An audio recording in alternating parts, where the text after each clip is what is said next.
Бүгін термомикспен керемет, жұмсақ, үлпілдек бисквит дайындаймыз. Бұндай бисквит дәм татқаннан кейін басқа десерт іздемейсіз. Бар болған 3 ингредиент: ұн, қант, жұмыртқа. Термомикске бисквит деп тереміз. Рецептіге 4 жұмыртқа көрсетілген, бірақ біз 5 жұмыртқа қоссақ болады, пышный болу үшін. Қант саламыз. Және де екінші құпия, ол жұмыртқалар бөлме температурасында болу керек, сонда күшті көпіреді. Ал ең басты құпия, жұмыртқа мен қантты жақсылап көпіршітіп аламыз.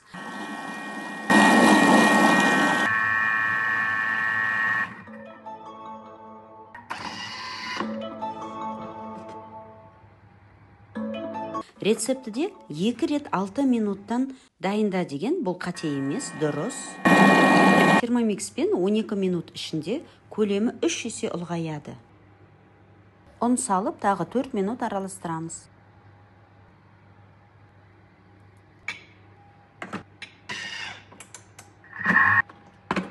Формаға пергамент төсеп май жағып аламыз. Менде диаметрі 21 см форма. Бабочканы алып тастаймыз да, қоспамызды жаймен формаға саламыз.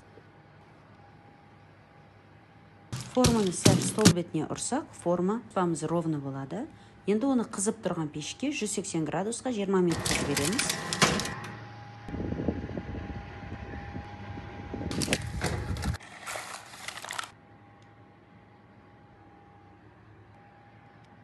Разрыхлительсіз, тұзсыз, дайын, үлпілдек, нәзік, керемет бисквит. Одан торт та, пирожный да жасай аласыз.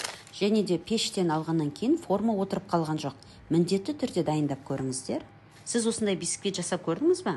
Комментарийге жазыңыз. Лайк басып, каналға тіркеліңіз.